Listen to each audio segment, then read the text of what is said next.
আসসালামু আলাইকুম ওয়া রাহমাতুল্লাহি ওয়া বারাকাতুহু। ইন্নাল হামদালিল্লাহ নাহমাদুহু ওয়া নাস্তাঈনুহু ওয়া নাস্তাগফিরুহ ওয়া নাউযু বিল্লাহি মিন শুরুরি আনফুসিনা ওয়া মিন সাইয়্যাতি আমালিনা।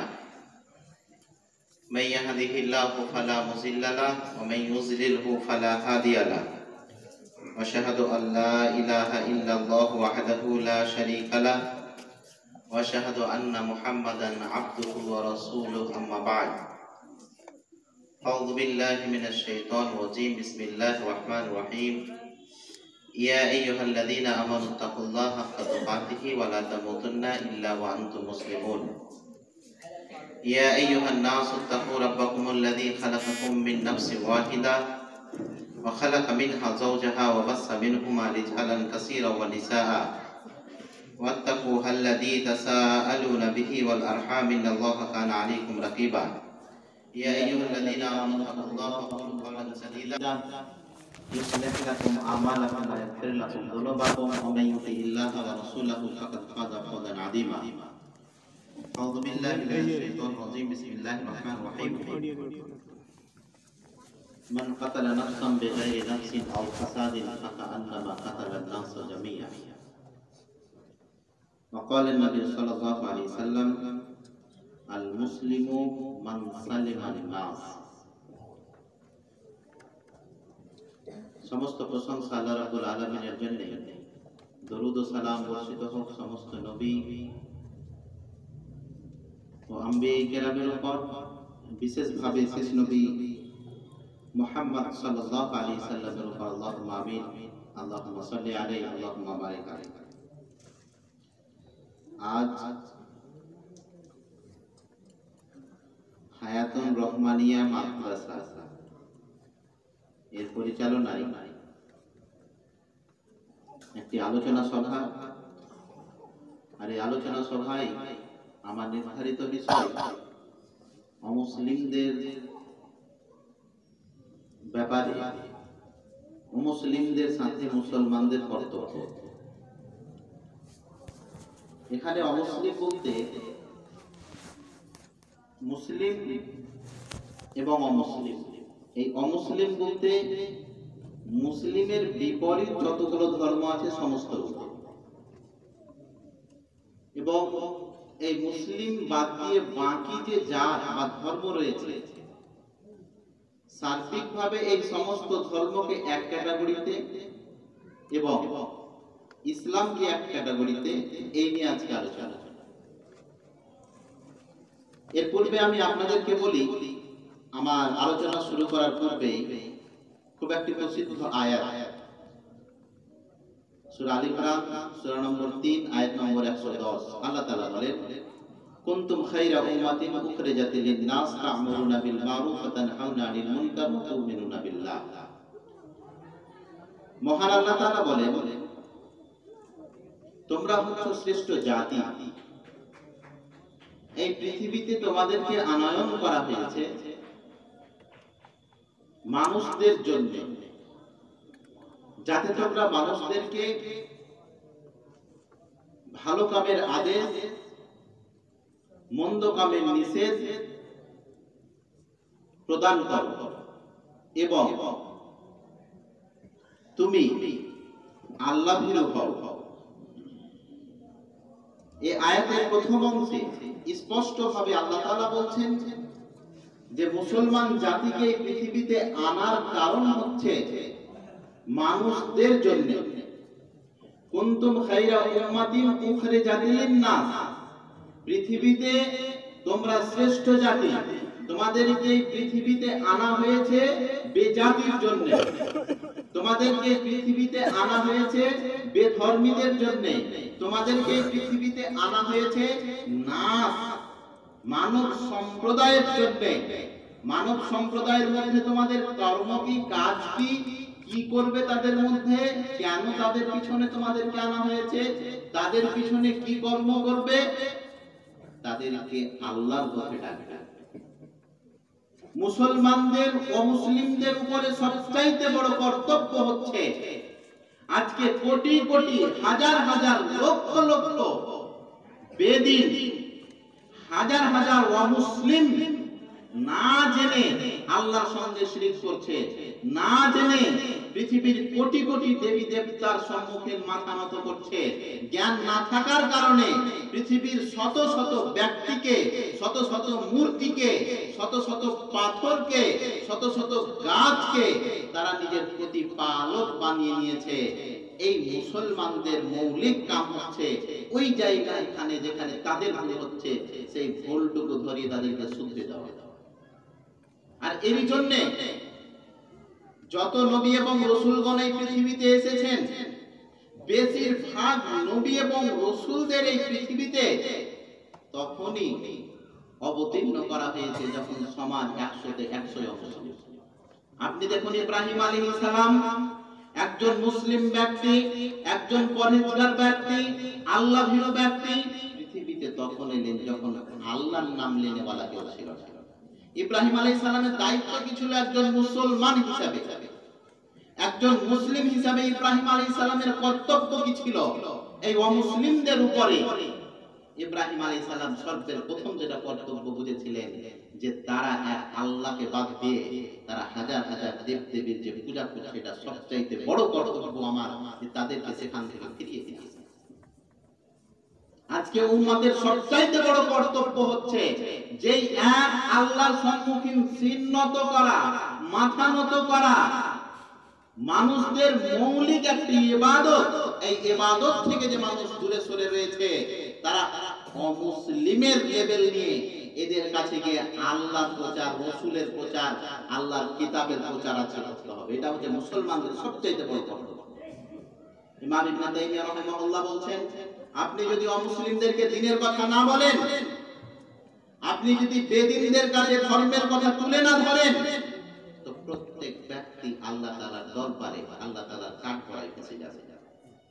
আমি অনেক জায়গায় বলি, সূরা মুলকের সেই আয়াত, যখন জাহান্নামীদেরকে জাহান্নামে নিক্ষেপ করা হবে, তখন জাহান্নামী দারোগা জাহান্নামীদেরকে জিজ্ঞাসা করবে, আলাম ইয়াতিকুম নাযীর? ক্বালু বালা কাদ জাআনা নাযীর। জাহান্নামীদেরকে যখন জাহান্নামে নিক্ষেপ করা হবে, ঠিক ওই জাহান্নামের দরজাতে জাহান্নামের দারোগা থাকবে, গেটম্যান। সেই গেটম্যান জিজ্ঞাসা করবে এই জাহান্নামীদেরকে, যারা জাহান্নামে পড়ছে, যারা জাহান্নামে যাচ্ছে, যারা জাহান্নামের অধিকারী, জাহান্নামে যারা যাচ্ছে, এদেরকে উদ্দেশ্য করে জাহান্নামী দারোগা বলবে, আলাম ইয়াতিকুম নাযীর? কি ব্যাপার, আজকে তোমার পরিস্থিতি এরকম? তুমি আজকে এই ভয়ানক জায়গায় কেন? তোমার কাছে কেউ ভয় দেখানে বলা যায়নি?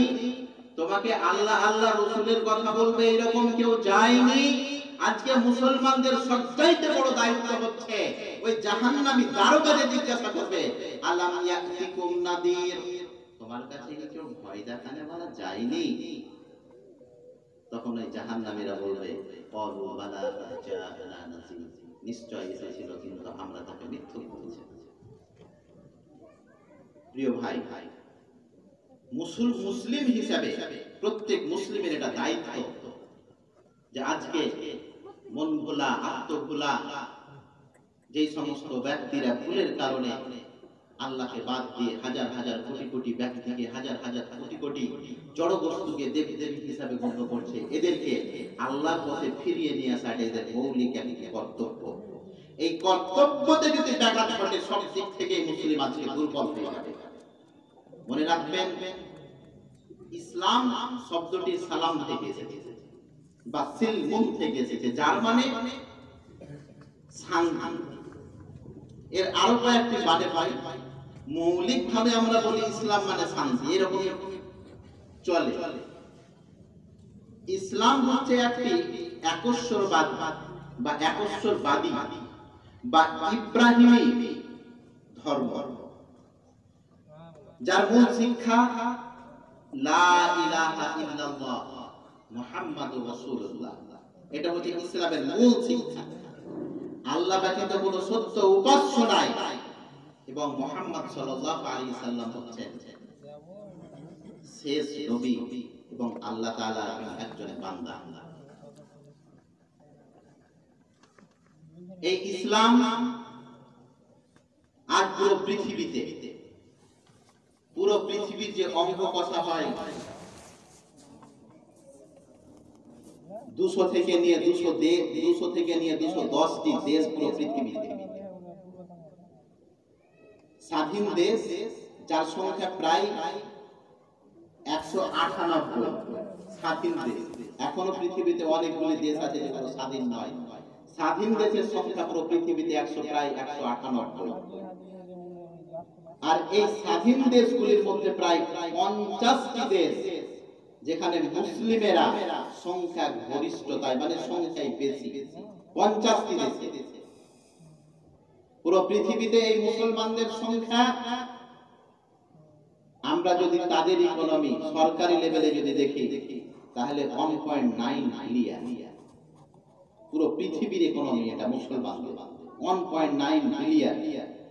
পৃথিবীর বিশ্বের দ্বিতীয় বৃহত্তম সবচেয়ে দ্রুত ধর্মশীল ধর্ম হচ্ছে ইসলাম। সবচাইতে দ্রুত গ্রহণযোগ্য ব্যক্তি মানুষের কাছে ধর্ম হচ্ছে ইসলাম। আর এই ইসলাম ধর্ম হচ্ছে পৃথিবীর দ্বিতীয় স্থানে। শুধু তাই নয়, এই ইসলাম বা মুসলিমেরা পুরো পৃথিবীতে প্রায় 24.4% ইকোনমি। পুরো পৃথিবীতে মুসলমানদের সংখ্যা 24.8% মুসলমানেরা পৃথিবীতে বাস করে। আমি আপনাকে এই অঙ্কগুলো কেন দিচ্ছি পরে আপনাকে বলবো। যেই পৃথিবীতে মুসলমানদের সংখ্যা প্রায় 25-এর কাছাকাছি শতাংশ, 24.8% পুরো পৃথিবীতে এদের ইকোনমি, এদের অংশ 100টার মধ্যে প্রায় 25টা লোক মুসলিম। 100টার মধ্যে পুরো বিশ্বতে প্রায় 25টি দেশ, বিশ্বতে 25% মানুষ মুসলিম। 198টি স্বাধীন দেশের মধ্যে 50টি দেশ হচ্ছে মুসলিম, যেখানে মুসলমানেরাই বেশি, মুসলমানেরা সংখ্যায় বৃদ্ধি, মুসলমানেরা সংখ্যায় বেশি। শুধু তাই নয়, কিছু কিছু দেশ তো এইরকম রয়েছে যে 90-98% ব্যক্তি সেখানকার মুসলিম, তার মধ্যে একটি ইন্দোনেশিয়া। আজকে আশ্চর্য লাগে যে ইসলামের যে ধর্মের প্রথম নারা হচ্ছে লা ইলাহা ইল্লাল্লাহ ওয়া আন্না মুহাম্মাদুর রাসূলুল্লাহ, আল্লাহ ব্যতীত কোনো সত্য উপাস্য নেই, মুহাম্মদ সাল্লাল্লাহু আলাইহি সাল্লাম আল্লাহর রাসূল। যেই ধর্মের মূল ফান্ডামেন্ট, মূল ভিত্তি স্থাপন হচ্ছে আল্লাহ ব্যতীত কোনো সত্য উপাস্য নেই, যেই ধর্মের মূল নীতি, শেষ গ্রন্থ কোরআন মাজিদ, যেই ধর্মের শেষ এবং চূড়ান্ত নবী হচ্ছেন মুহাম্মদ সাল্লাল্লাহু আলাইহি সাল্লাম। আজকে সেই ধর্ম, যেই ধর্মের নাম শান্তি, যেই ধর্মের বার্তা হচ্ছে শান্তি, যেই ধর্মের সৃষ্টি এবং যেই ধর্মের কৃষ্টি কালচার হচ্ছে শান্তি, সেই ধর্মের বেশি লোক আজকে বিশ্বতে সবচাইতে বেশি এই ধর্মেরই লোক নিচু স্থানে কেন? আজকে আপনি দেখুন পৃথিবীতে যে জায়গায় সবচাইতে বেশি মানব অধিকার লঙ্ঘন করা হচ্ছে, মানুষের উপরে পশুদের মতো ব্যবহার করা হচ্ছে, মানুষ আর পশুর মধ্যে ব্যবধান রাখা হচ্ছে না। পৃথিবীতে যে সমস্ত স্থানগুলোতে মানুষদেরকে মর্মান্তিক অবস্থায় তাদের উপরে অত্যাচার করা হচ্ছে, সমস্ত অত্যাচারিত ব্যক্তি যাদের উপরে অত্যাচার হচ্ছে 90-98-95% মুসলিম। আজকে আপনি বলুন চাইনার ইউঘর, তবুও সেখানে মুসলিমেরা নির্যাতিত, তাদেরকে বাধ্য করা হচ্ছে মুসলিম মহিলারা যেন বিবাহ করে অমুসলিম ছেলেদেরকে, যাতে করে তাদের পারিবারিক ইসলামিক সংস্থা, যেটা পারিবারিক যেটা মেন্টালিটি, পারিবারিক যে ইসলাম প্রচার, এটাকে ধ্বংস করার জন্য মুসলিম মেয়েদেরকে বাধ্য করা হচ্ছে চাইনার মাটিতে, তারা যেন অমুসলিম ছেলেদেরকে, পুরুষদেরকে, অমুসলিম বেটা ছেলেদেরকে বিবাহ করে ঘর সংসার করে। শুধু তাই নয়, আজকে আপনি পশ্চিমা দেশগুলিতে দেখেন ছোট ছোট আঞ্চলিকভাবে মুসলমানদেরকে এমন নিচু স্থানে রাখা হয়েছে যেই জায়গার বর্ণনা আমার মতো একজন ছোট ব্যক্তি স্টেজে দেওয়া বড়ই ভয়ঙ্কর। কিন্তু পরিস্থিতি আজকে কেমন? বার্মাতে মরে মুসলমান, ফিলিস্তিনে মরে মুসলমানেরা, লিবিয়াতে মরে মুসলমানেরা। কিছুদিন আগে শুনলেন না একজন ব্যক্তি ইংল্যান্ডের মাটিতে, খ্রিস্টান অস্ট্রেলিয়ান ইংল্যান্ডের মাটিতে, এখানে একটা ক্যামেরা বেঁধেছে আর একটা AK-47 বিভিন্ন রকম কথা লিখেছে আর এই ক্যামেরাটাকে লাইভ করেছে মোবাইলের সঙ্গে। ইংল্যান্ডের মসজিদের নূরের উপরে হামলা করলো না? নিউজিল্যান্ডের অস্ট্রেলিয়ান ব্যক্তি, আজকে পুরো পৃথিবী নীরব দর্শক সেখানে। কিন্তু আজকে পরিস্থিতি কেমন এত জটিল? কেন মুসলিমদের উপরেই নির্যাতিত? কেন? যেই মুসলিমের শিক্ষা হচ্ছে লা যারারা ওয়ালা দিরার, তুমি মানুষকে কষ্ট দিও না, তাহলে তুমি কষ্ট ভোগ করবে। যেই ইসলামে মানবাধিকার লঙ্ঘন করা বড় পাপে স্বীকার করা হয়েছে, যেই ইসলামে বলা হয়েছে মান কাতালা নাফসান বিগাইরি নাফসিন আও ফাসাদিন ফাকান্নামা কাতালান নাস জামিয়া, যেই ধর্মে বলা হয়েছে একজন ব্যক্তিকে কেউ যদি বিনা কারণে হত্যা করে তাহলে হত্যাটা তার একজন ব্যক্তিকে নয়, পুরো সোসাইটি, পুরো পৃথিবীকে ধ্বংস করে দেওয়া, হত্যা করা সম্ভব। যে ধর্মকে উদাহরণ দিতে গিয়ে বলা হয়েছে এক ব্যক্তির জীবন বাঁচানো সমপরিমাণ নয়। কেউ যদি একটা লোককে মেরে দেয় যেমন সমুদ্রীকে হত্যা করে দেওয়ার সমতুল্য, একটা লোকের জান বাঁচা পুরো সমুদ্রী, পুরো পৃথিবীর মানুষের জান বাঁচার সমতুল্য।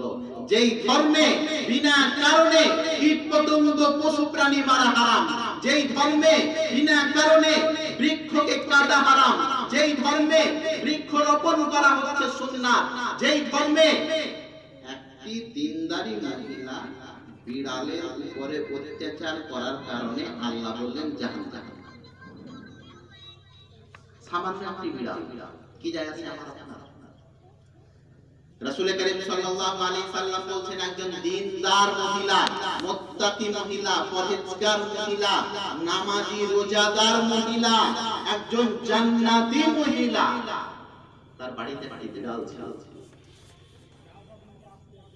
বিড়াল গৃহপালিত পশুর মতোই অনেক সময় খাবারে মুখ দিয়ে দেয়, অনেক সময় দুধ খেলে অনেক রকম জ্বালা যন্ত্রণা করে, বাড়িতে আলায়। তো সেই বিড়ালে সেই বাড়িতে যে এদিক ওদিক একটু ওই বিড়ালের যে অত্যাচারও বলা যায় সেটাই। তো সেই বাড়ির ওই যে মহিলা, মুত্তাকি পরহেজগার মহিলা বিরক্ত হয়ে সেই বিড়ালটিকে একটি কক্ষে বন্ধ করে দিল। ওই বিড়ালকে ছেড়ে দিল না যাতে ওই বিড়াল খাবার সংগ্রহ করে, নিজের খাবার নিজে সংগ্রহ করে কিছু খায়, কিংবা সেই বিড়ালকে নিজেও কিছু খাবার দিল না যাতে সেই বিড়াল কমসে কম বেঁচে থাকে। মুত্তাকি মহিলা করলো কি, ওই বিড়ালটিকে একটি ঘরে বন্ধ করে দিল, তাকে নিজেও খাবার দিল না কিংবা তাকে ছেড়েও দিল না যে ওই খাবার সংগ্রহ নিজেই করুক। কিছুদিন পরে দেখা যাচ্ছে বিড়াল মারা গেছে। রাসূল করিম সাল্লাল্লাহু আলাইহি সাল্লাম এই বিড়ালের সঙ্গে ওই মুত্তাকি পরহেজগার মহিলা মর্মান্তিক যে ঘটনা, অমানবিক যে অত্যাচার, অমানবিক যে ব্যবহার ওই বিড়ালের সঙ্গে, রাসূল করিম সাল্লাল্লাহু আলাইহি সাল্লাম বলেন আল্লাহ তাআলা রাগান্বিত হয়ে সেই মহিলাকে জাহান্নামের ঠিকানা ধরিয়ে দিয়েছেন। অপর একটি ঘটনা রাসূল সাল্লাল্লাহু আলাইহি সাল্লাম বলেন বনি ইসরাইল গোত্রের একটি প্রস্টিটিউট মহিলা, দেহ ব্যবসা করে, এইরকম মহিলা যাকে আমরা চলতি ভাষায় বেশ্যা মহিলা বলি। এই মহিলা প্রস্টিটিউট যে দেহ বিক্রি করে টাকা ইনকাম করে, যার খাওয়া দাওয়া চলাফেরা পোশাক আশাক কথাবার্তা সব হারাম, এইরকম একজন মহিলা। এর আগে একজন মহিলার কথা শোনালাম যার সব কিছু জান্নাতি, যা সবকিছু ভালো ইসলামী, কিন্তু একটা পশুর সঙ্গে অমানবিক অত্যাচার করার কারণে আল্লাহ তাআলা তাকে জাহান্নামী ঘোষণা করলেন। অপরদিকে রাসূল সাল্লাল্লাহু আলাইহি ওয়াসাল্লাম বনি ইসরাইল গোত্রে একজন মহিলার ঘটনা শোনাচ্ছেন। বনি ইসরাইল গোত্রের একজন মহিলা ছিল প্রস্টিটিউট, দেহ ব্যবসা করত, সেটাই তার রুটি। তার কথাবার্তা, চালচলন সব কিছুই হারাম। এই মতো অবস্থায় মহিলাটা জীবন যাপন করছে। রাস্তা দিয়ে চলে যাচ্ছে, যেতে যেতে যেতে যেতে যেতে রাস্তায় পাশে একটি কুয়া রয়েছে। ওই কুয়ার পাশে একটি কুকুর, হেল করছে। মনে হচ্ছে খুব তৃষ্ণা লেগেছে কুকুরটাকে, দেখে বোঝা যাচ্ছে কুকুরটাকে খুব তৃষ্ণা লেগেছে। প্রস্টিটিউট, দেহ ব্যবসায়ী মহিলা, যতই হোক সে তো মানুষ, সে তো মহিলা, তার মধ্যে মতো মানবিক মূল্যবোধটুকু আছে। তখন ভাবলো এই কুকুরটিকে খুব তৃষ্ণা লেগেছে, কুকুরটিকে কি করে পানি দেওয়া যায়, কি করে তার তৃষ্ণা দূর করা যায়। আমি যদি তার তৃষ্ণা দূর না করি, হতে পারে কুকুরটি মারাই যাবে। রাসূল সাল্লাল্লাহু আলাইহি সাল্লাম বলেন, এই ব্যাপারে দুটি হাদিস দুই রকম ভাবে আমি আপনাকে একটা তর্জমা করে শোনাই। আল্লাহ রাসূল বলেন, সেই দেহ ব্যবসায়ী মহিলা নিজের পরনের কাপড়কে, বস্ত্রকে খুলে দিয়ে ওই কুয়ার পাশে সেই কুকুর বসে হেলখাল করছিল। মনে হচ্ছে তৃষ্ণার কারণে ওই কুকুরের গলা শুকিয়ে যাচ্ছে। মহিলা পরিস্থিতি বুঝতে পেরে নিজের পরনের কাপড়কে ওই কুয়ার মধ্যে নিক্ষেপ করে। কিছুটা অংশ ভিজে, সেই ভিজা অংশটুকু ওই কুকুরের ঠোঁটে বা কুকুরের মুখে চিপে দেয়। কয়েকবার এইরকম করাতে ওই কুকুরের যেটা তৃষ্ণা ছিল সেটা দূর হয়ে গেল। কুকুর দুম হিলাতে চলে গেল। প্রস্টিটিউট মহিলা যে কাপড় পরিধান করেছিল আবার খুলে দিয়ে পানি উঠালো, সেই কাপড় আবার পরিধান করে চলে গেল। আল্লাহ পাক রব্বুল আলামিন আরশ থেকে ঘোষণা করছেন যে এই প্রস্টিটিউট, দেহ ব্যবসায়ী, হারাম কর্মের সঙ্গে জড়িত এই মহিলা, আল্লাহ তাআলা এই মহিলার এই ব্যবহার একটি কুকুরের সঙ্গে দেখে আল্লাহ তাআলা তাকে জান্নাতে ঘোষণা করলেন। যেই ধর্মে বিনা কারণে বিড়াল মারা হারাম, যেই কারণে একজন দেহ ব্যবসায়ী, হারাম ইনকামের ব্যক্তি, হারাম ইনকামের মহিলা কুকুরের জানকে বাঁচানোর জন্য জান্নাত চলে যাচ্ছে। আজকে সেই জাতি সমাজের মধ্যে সবচাইতে নিচু স্তরে কেন? আজকে যেই জাতির ছেলেরা ক্যারাম বোর্ড খেলবে, সেই জাতি যদি পিটনি না খাবে তো খাবে। এই তো জাতি নয়, মুসলিম তো এখন জাতি নয়, এ তো কখন ওই পালে পরিবর্তন হয়ে গেছে। গরু বাছুরের পাল হয় না, পাল তো পালে মন্দ কখন কনভার্ট হয়ে গেছে। তো জাতি নয়, জাতি কাকে বলা যায়? যার বিবেক বুদ্ধি থাকে। আপনি মুরগি ধরবেন, মুরগি, তো ওই মুরগি ধরার জন্য চাল ছিটাচ্ছে। তো এই মধ্যে আপনার পেটে একটা মুরগিকে ধরে নিয়েছে, এই পাশেই মুরগিকে জবাই করছেন, কাটছেন। মুরগি কিন্তু সবটি দেখছি যে কি করছে, জবাই করছে, আবার ছিটাচ্ছেন। এই দূরে যেতে মুরগি ছিল সবটি চলে এসেছে। মানে চোখের সামনে একটা মুরগিকে কাটা হচ্ছে, আর আপনি কিন্তু ওই জন্যই চাল ছিটাচ্ছেন। আবার একের পর এক মুরগি আসছে, সেখান থেকে শিক্ষা গ্রহণ করছে না। যদি চাল ছিটা যাই তো আমার ঘরে এই বিবেকটুকু আছে মুরগির নেই। আজকে আমি চোখের সামনে নির্যাতন দেখছি, কিন্তু না, শিক্ষা তো সেটা পায় না। চোখের সামনে প্রতিনিয়ত আমরা মোবাইলের মাধ্যমে হোক, খবরের মাধ্যমে হোক, পেপার পত্রিকার মাধ্যমে হোক, আমরা দেখতে পাচ্ছি মুসলমানদের পরিস্থিতি। কিন্তু এই ব্যাপারে, পরিস্থিতির ব্যাপারে আমরা টোটালি সচেতন। আমাদের কর্তব্যটা কি আছে? মুসলিম জাতি যখনই কর্তব্য থেকে মাথা নত করে নিয়েছে, মাথা ফেলে দিয়েছে, মনে রাখবেন তখনই বিজাতিরা আমাদের উপরে চলেছে। আজকে আপনি কোন পরিস্থিতিতে দাঁড়িয়ে আছেন? কেন আজকে আমার আপনার পরিস্থিতি এরকম? যে কর্তব্য ছিল রাসূল সাল্লাল্লাহু আলাইহি সাল্লামের দেখানো পদ্ধতি। আবু বকর রাদিয়াল্লাহু তাআলা আনহু থেকে বর্ণিত, তিনি বলেন, আমি এবং আল্লাহর রাসূল দুজন মিলে এক জায়গায় যাচ্ছিলাম। আমি এবং আল্লাহর রাসূল দুজনেই দুই বন্ধু। সুবহানাল্লাহ, এমন বন্ধু। আবু বকরের একটা টাইটেল ছিল সিদ্দিক। আবু বকরের একটা টাইটেল কি? সিদ্দিক। আর এই টাইটেল দিয়েছিল কে? জান্নাতি ব্যক্তি মুহাম্মদ সাল্লাল্লাহু আলাইহি ওয়াসাল্লাম এই টাইটেল দিয়েছিলেন। মক্কার মুশরিকেরা সব সময় খুদ খুঁজে বেড়াতো। খুদ বুঝেন তো? খুদ দোস্ত কোথায় পাবে ওখানে খোঁজা করতে। তো মুহাম্মদ সাল্লাল্লাহু আলাইহি সাল্লামের সব সময় খুদ খুঁজে বেড়াতো কারা? বেদিনেরা, আল্লাহ রাসূলের শত্রুরা। যে জায়গায় একটু দুর্বল পাবো সেই জায়গায় আঘাত করব। আল্লাহ রাসূল এসে একদিন ফজরের নামাজের পরে বলছেন, আর জানো সাহাবায়ে কেরাম, আমি রাত্রে ঘুমিয়েছিলাম, ইতিমধ্যে আমার ছাদকে উঠিয়ে নেওয়া হলো আকাশে। এই যে মাথার উপরে যেটা আছে সেটা ছাদকেও ছাদ বলা হয়, আবার টালি বিছা থাকতে গেলে ওটাকে ছাদ বলা হয়। যে আমার মাথার উপরে যেটা ছিল ওটাকে উঠিয়ে নেওয়া হলো, আমাকে বাইতুল মুকাদ্দাস ফিলিস্তিন নিয়ে যাওয়া হলো। আমি ওখানে সমস্ত নবী এবং রাসূলদের ইমামতি করলাম। সেখানে একটি বুররাক নামে জন্তুতে চড়লাম, যেটা গাধা থেকে বড়, ঘোড়া থেকে ছোট, যেটা ঘোড়া থেকে বড়, গাধা থেকে ছোট, এইরকম একটি জন্তু নাম বুররাক। তাতে আমি চাপলাম, এই চেপে আকাশের দিকে রওনা দিলাম। আমার সঙ্গে মালায়েকা উঠতে উঠতে এক আকাশ, দুই আকাশ, তিন আকাশ, চার আকাশ, এইরকম করতে করতে একদম শেষ আকাশে। সেখানে গিয়ে জান্নাত দেখলাম, জাহান্নাম দেখলাম, এইরকম হলো, এইরকম হলো, সেখানে এইরকম এইরকম অনেক গল্প বলতে বলতে বলতে সাহাবায়ে কেরামকে ফজরের নামাজে বলছেন, এত কিছু হওয়ার পরে আমাকে যেখান থেকে উঠিয়ে নিয়ে গেছিল, আবার আমি ফজরের ওখানে চলে এলাম। সমস্ত লোক বেদিন যারা, বেধর্মী যারা, তারা বলছে সুযোগ পাওয়া গেছে।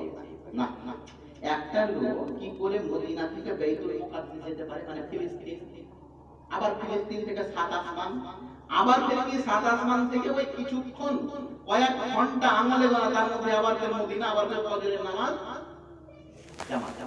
কি করে সম্ভব? তারা বলল সুযোগ পাওয়া গেছে না, এটা তো ছাড়া যাবে না। মনে হচ্ছে এখানে আল্লাহ রাসূলকে সবচাইতে নিচু নামার সবচাইতে ভালো পরিস্থিতি একটাই হতে পারে। সঙ্গে সঙ্গে তারা দৌড়তে দৌড়তে এই মুহাম্মদকে সবচাইতে বেশি কে ভালোবাসে, মুহাম্মদের শত্রু যদি অমুক লোকটা হয়ে যায় তাহলে আমরা কামিয়াব হব। তো কে কে কে? আবু বকর। দৌড়তে দৌড়তে আবু বকর রাদিয়াল্লাহু তাআলা আনহু যখন ওই বেদিনেরা বলল, আর জানো তোমার বন্ধু, তোমার প্রিয় হাবিব, সে বলছে নাকি এই ঘটনা এক রাতের মধ্যে, বলো আবু বকর এটা হতে পারে? বিবেক মেনে নিতে পারে? কোথায় ফিলিস্তিন, কোথায় ফিলিস্তিন থেকে আবার সাত আসমান, আবার সাত আসমান থেকে মদিনা, মদিনা থেকে এসে আবার ফজরের নামাজ জামাতের শরীর, এটা হতে পারে? আবু বকর এটা হতে পারে? তুমি বলো, তুমি যাকে নবী বলে মেনেছো সে কত বড় ভণ্ড, সে কত মিথ্যা কথা বলে। আচ্ছা তুমি বলো এটা কি করে সম্ভব? একটা লোক রাত্রের মধ্যে ওখানে যাবে, আবার ওখানে যাবে, আবার কত রকম জিনিস দেখবে, এত রকম কাজ হবে, আবার চলে আসবে। আবু বকর রাদিয়াল্লাহু তাআলা আনহু ঈমান তো আমার আপনার মতো নয়। আমার আপনার ঈমান তো এই চেহারা দিয়ে নিতে পারে। জাদুঘর একটা জাদু দেখাচ্ছে, হংকং সং করে ওই কালো কাপড়ের মধ্যে কেউ একজন শুয়েছিল, দেখ কিভাবে উপরে উঠে গেছে। তখন আপনি দেখে বলছেন, আল্লাহ এর তাবিজে গ্যারান্টি কাজ করে। চোখের সামনে উঠিয়ে দিলে জি, এর আপনি যদি বলেনও তাকে ভাই তাবিজ কিন্তু হয় না, তুই কি জানিস চোখের সামনে দেখলে ওকে বিশ্বাস করবো না। এটা হচ্ছে আমার আপনার। ওই ছোটকালে সাল খেলা দেখতাম, তো বলতো এই যে যে যে যে চেল না দিবি রাত্রে স্বপ্ন দেখবি। তো সুবহানাল্লাহ, বাড়িতে যদি চাল নাও দিলে চুরি করে চেল দিয়ে বলে তোমাকে স্বপ্ন দেখবে ভয়ে। এটা হচ্ছে, এগুলো হচ্ছে আমাদের আকীদা, এই ছেলেদের এগুলো থেকে আকীদা তৈরি হয়েছে। এর জন্য তো বলি যেখানে সাপ খেলা, জাদু খেলা, খেলা ঠিকই ওরা কেন করে না। ছোট ছোট বাচ্চার ঈমানকে নষ্ট করছে। যেই ছেলে ছোট থেকেই এই কথা শিখে নেবে যে সাপুড়িয়াকে যদি এক মুঠা চেল না দিই, এক কোটা চেল না দিই, এক গিলাস চেল না দিই, তাহলে রাত্রে বেলায় স্বপ্ন দেখবো, এই ছেলের আকীদা কি তৈরি হতে পারে আপনি ভাবতে পারেন? বড় হয়ে যদি এটাই যদি ফেরাউন না হবে, তো ফেরাউন আর হবে কে?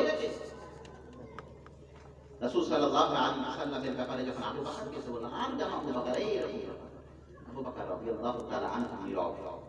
কথা তো বাস্তব, এটা তো বিশ্বাসযোগ্য কথা নয়। কি করে এটা হতে পারে? এটা তো মনে হচ্ছে গোপাল ভাইয়ের একটা গল্প, মনে হয় না আমাদের। কিন্তু আবু বকর রাদিয়াল্লাহু তাআলা আনহু তাআলাকে বলছেন, আচ্ছা এটা কি মুহাম্মদ সাল্লাল্লাহু আলাইহি ওয়াসাল্লাম বলেছেন? তারা তখন বলছে এইবার পেয়েছি, মনে হয় ঠিক এবার তার মিথ্যা বলবে। তখন তারা জোর করে বলছে, আরে মুহাম্মদই বলেছে এটা। আবু বকর রাদিয়াল্লাহু তাআলা আনহু বলছেন, যদি মুহাম্মদ কথা বলে থাকেন যে মদিনা থেকে ফিলিস্তিন, ফিলিস্তিন থেকে সাত আসমান, সাত আসমান সমস্ত কথাবার্তা কার্যকলাপ, তারপরে আবার মদিনা, ফজরের নামাজ জামাতের সহিত যদি আল্লাহর রাসূল বলে থাকেন, তা আমি আবু বকর বলছি আল্লাহর রাসূল সত্যই বলি। রিঙ্কু একটু লেট হবে। সঙ্গে সঙ্গে এই খবর আবু বকরের খবর আল্লাহর রাসূলের কাছে। আল্লাহর রাসূল সবচেয়ে প্রথম খুশি হলেন এই আবু বকরের তাসদীক দেখে, যে আবু বকর আমাকে এই ব্যাপারে তাসদীক করলো। সঙ্গে সঙ্গে নবী করিম সাল্লাল্লাহু আলাইহি সাল্লাম ওনার নামই রেখে দিলেন সিদ্দিক। হ্যাঁ, আর আপনাকে তো পাড়াতে নামই ডাকে পারবো ডাকে না। আরে ওই শোনার কথা বলছি, 90টার মধ্যে 100টার মধ্যে 99টা মিথ্যা কথা বলে। এটা হচ্ছে মুসলমান।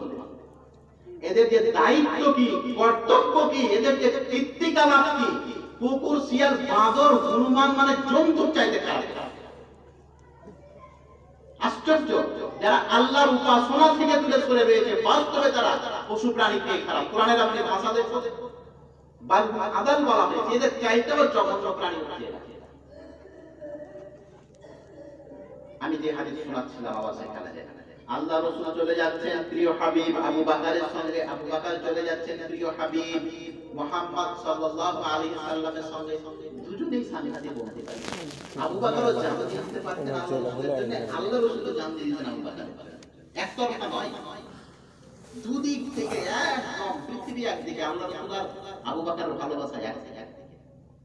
দুজনেই চলে যাচ্ছেন, দুই বন্ধু মিলে যেতে যেতে যেতে যেতে একটি পর্যায়ে একজন বেদী, একজন অমুসলিম আবু বকরের কাছে এসে আবু বকরকে তেজ ধার গালি, একদম কেন কেন, কথার না ভাষা না, কথার কোনো লিমিট নাই, যত রকম বাজে গালি আছে সমস্ত বাজে গালি দিচ্ছে কাকে?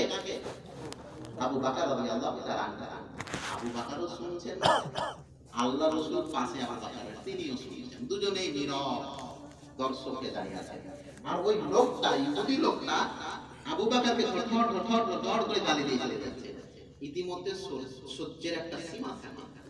আবু বকর রাদিয়াল্লাহু তাআলা আনহু যখন দেখছেন না, এই তো থামছে না, এই তো দাঁড়াচ্ছে না, এই তো গালিতে আমাকে কিছু বলতেই দিচ্ছে না, যখন বলতে না দিচ্ছে, আবু বকর রাদিয়াল্লাহু তাআলা আনহু যখন ধৈর্যের সীমা লঙ্ঘন হয়ে গেল, ধৈর্যের দড়ি যখন কেটে গেল, আবু বকর রাদিয়াল্লাহু তাআলা আনহু শুরু হলেন তখন তার উত্তর দিতে।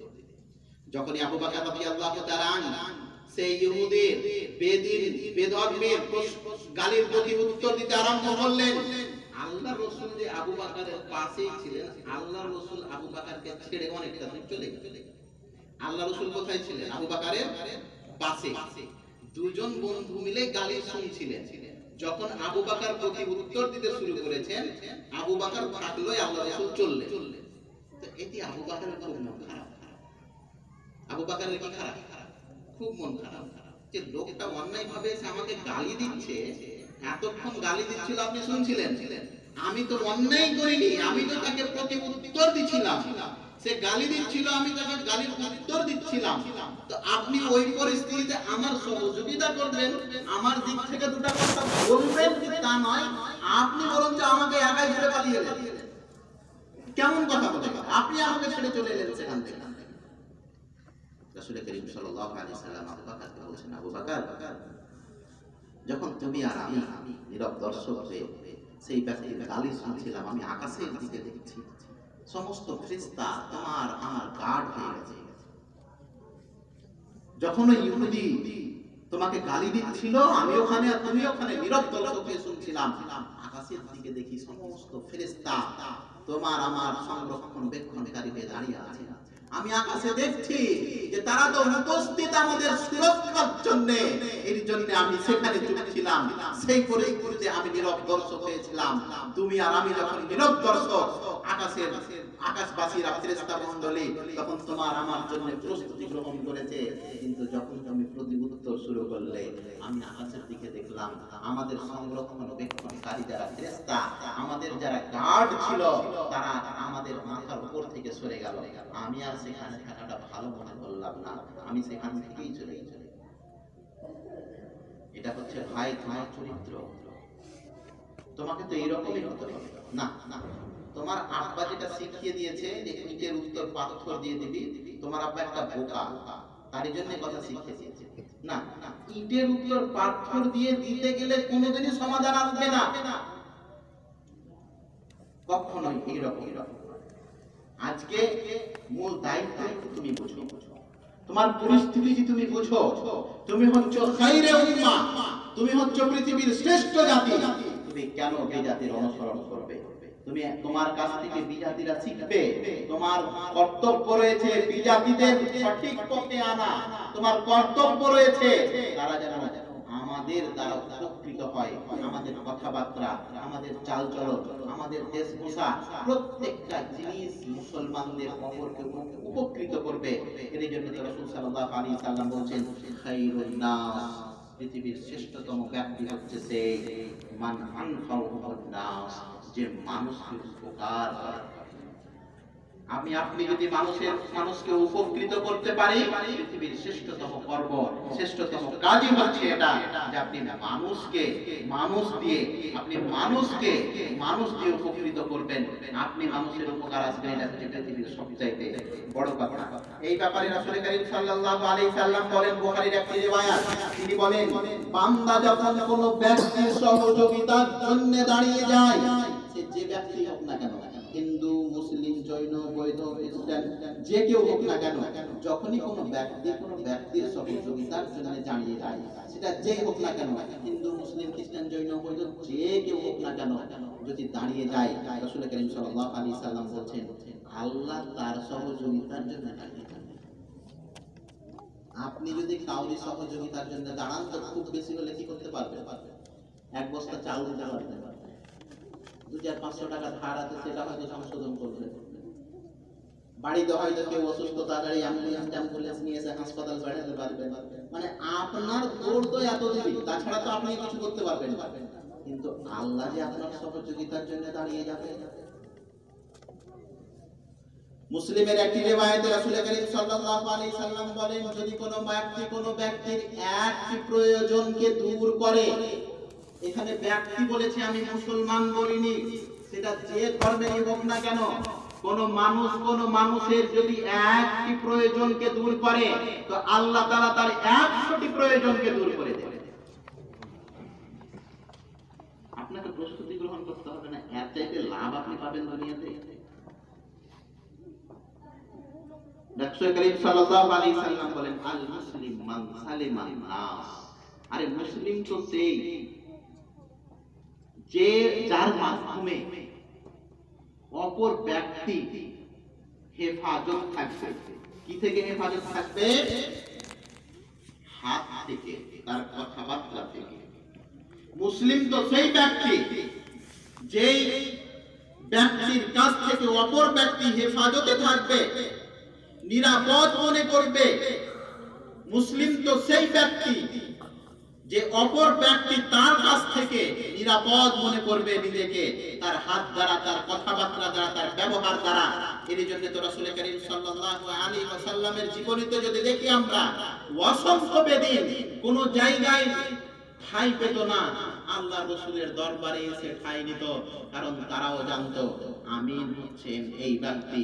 রাসূল করিম সাল্লাল্লাহু আলাইহি ওয়াসাল্লাম এমন একজন ব্যক্তি যে আল্লাহ রাসূলের কাছে মুসলিমেরা তো বিচার নিয়ে আসতেনই, অমুসলিমেরাও বিচার নিয়ে আসতেন, কারণ জানতেন যে এই ব্যক্তি হচ্ছেন আদিল, এই ব্যক্তি হচ্ছেন ন্যায়পরায়ণকারী।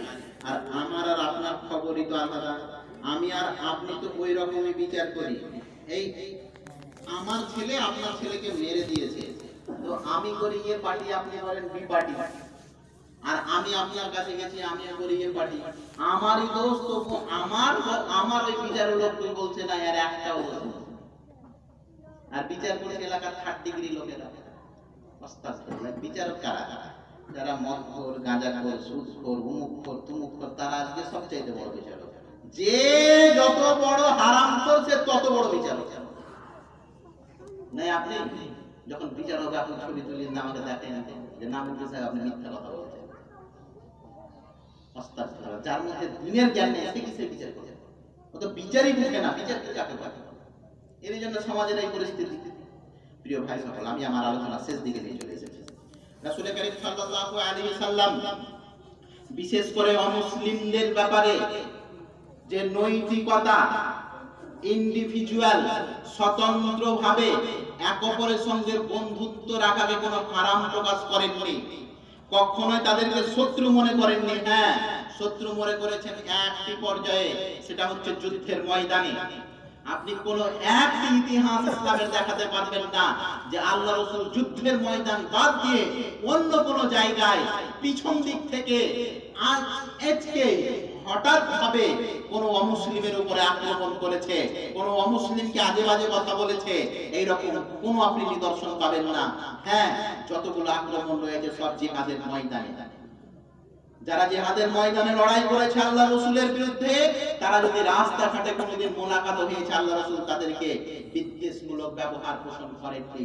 কিন্তু আজকে আমি আর আপনি, আমাদের এই রাজনৈতিক দলগুলো, আমাদের এই পলিটিশিয়ান ব্যক্তিগুলো আমাদের মধ্যে বিভেদ সৃষ্টি করেছে।